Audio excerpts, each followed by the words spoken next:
Germany வந்து தான் நான் பேச்சுலர்ஸ் படிப்பேன் அப்படின்னு சொல்லிட்டு ஒத்த காலில் 12th முடிச்சுட்டு இல்லைனா 12th படிச்சுக்கிட்டே வெயிட் பண்ணிட்டு இருக்கீங்கல்ல, உங்களுக்கு தான் இந்த வீடியோ. ஃபர்ஸ்ட் இந்த வீடியோ ஃபுல்லாக பாருங்க. இந்த வீடியோவில் நம்ம ரெண்டு டாக்குமெண்ட் பற்றி தான் நம்ம பார்க்க போகிறோம். ஒன்று டிரான்ஸ்கிரிப்ட், இன்னொன்று ஏபிஎஸ் சர்டிஃபிகேட். இந்த ரெண்டு டாக்குமெண்ட்டும் உங்களுக்கு கண்டிப்பாக தேவை. இது ரெண்டும் இருந்துச்சுன்னா நீங்கள் ஜெர்மனிக்கு வர்றதை பற்றி நினச்சி பார்க்கலாம் பேச்சுலர்ஸ் படிக்கிறதுக்கு. ஓகேங்களா? அது வரைக்கும் இந்த சர்டிஃபிகேட்டை எப்படி நம்ம வாங்குறதுன்னு நீங்கள் ஃபோக்கஸ் பண்ணால் போதும். ஸோ வாங்க வீடியோக்குள்ளே போகலாம். இந்த ரெண்டு சர்டிஃபிகேட் உங்களுக்கு ரொம்ப முக்கியம். இது இருந்தால் தான் உங்களுக்கு வீசா ப்ராசஸ் பண்ண முடியும், யூனிவர்சிட்டியில் அப்ளிகேஷன் போட முடியும் ஜெர்மனியில். ஓகே, நம்ம பார்க்க போற ஃபர்ஸ்ட் டாக்குமெண்ட் டிரான்ஸ்கிரிப்ட். இது பார்க்கிறதுக்கு ஓவரால் மார்க் ஷீட் மாதிரி இருக்கும். இது எப்படி நம்ம வாங்குறது அப்படின்னா, நீங்க படிச்ச காலேஜ்ல வாங்கணும். என்ன ப்ரோ 12th ஸ்டாண்டர்ட் படிச்சு முடிச்சா போதும் ஜெர்மனிக்கு வரலாம்னு சொன்னீங்க, என்கிட்ட 12th மார்க் ஷீட் இருக்கு, 10th மார்க் ஷீட் இருக்கு, இது போதாதா அப்படின்னு கேட்டீங்கன்னா இது போதாது. டிரான்ஸ்கிரிப்ட் அப்படின்ற ஒரு சர்டிபிகேட் தேவை. இது எப்படி வாங்கணும் அப்படின்னா, நீங்க ஏதாவது ஒரு காலேஜ்ல சேர்ந்து ஃபர்ஸ்ட் இயர் முடிக்கணும். அதாவது 2 செமஸ்டர் ஃபுல் டைமா படிச்சு முடிக்கணும். அதே மாதிரி நான் சொன்னேன்ல, ஏதோ ஒரு யூனிவர்சிட்டியில படிக்கக்கூடாது, ஜெர்மனி ரெகக்னைஸ் யூனிவர்சிட்டியில படிக்கணும். அது எப்படின்னா,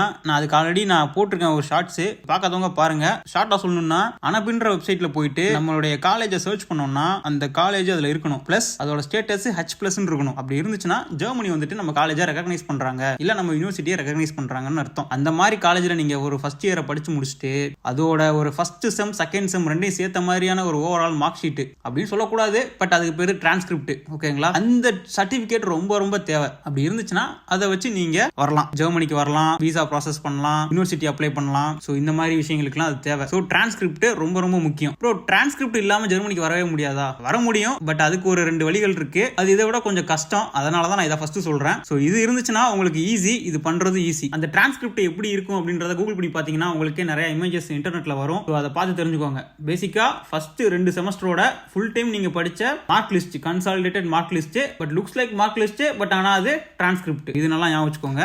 இதுக்கு அடுத்தது பாத்தீங்கன்னா ஏபிஎஸ் சர்டிபிகேட். நீங்க படிச்சிருப்பீங்களா 10th 12th இந்த காலேஜ் முடிக்கிறீங்கல்ல, இந்த டிரான்ஸ்கிரிப்ட் சர்டிபிகேட், இது எல்லாத்தையுமே வெரிஃபை பண்றவங்களுக்கு பேர் தான் ஏபிஎஸ் இந்தியா. அவங்க கொடுக்குற சர்டிபிகேட் பேர் தான் ஏபிஎஸ் சர்டிபிகேட். இந்த சர்டிபிகேட் இல்லாம உங்களால இந்த ஒரு யூனிவர்சிட்டியுமே ஜாயின் பண்ண முடியாது ஜெர்மனில. ஆல்மோஸ்ட் 95% வரைக்கும் எல்லா யூனிவர்சிட்டிலுமே இது கேட்கறாங்க அப்படின்னு நான் கேள்விப்பட்டேன். நீங்க வேணா கூகுள் பண்ணி பாருங்க, எல்லா யூனிவர்சிட்டியுமே இப்போ இதை கேட்கறாங்க. சரி, யார் இவங்க ஏபிஎஸ் இந்தியா அப்படின்னு கேட்டீங்கன்னா, அதை நான் அடுத்த வீடியோல சொல்றேன் டீடைலா. உங்களுக்கு ஸ்டில் டவுட் இருக்கலாம், நான் ஏன் காலேஜ் ஃபர்ஸ்ட் இயர் படிச்சுட்டு டிஸ்கன்டினியூ பண்ணிட்டு அந்த சர்டிபிகேட்டை மட்டும், அதாவது ஃபர்ஸ்ட் இயர் படிச்ச சர்டிபிகேட் மட்டும் நான் வாங்கிட்டு ஜெர்மனி வரணும் அப்படின்றது உங்க டவுட் உங்களுக்கு இருக்கிறது எனக்கு புரியுது. அடுத்த வீடியோல நான் டீடைலா சொல்றேன். இந்த வீடியோக்கு ஒரு லைக்கை போட்டு விட்டு நம்ம சேனலை ஃபாலோ பண்ணிக்கோங்க. பேச்சுலர்ஸ்க்கான சீரீஸ் வந்துட்டே இருக்கு.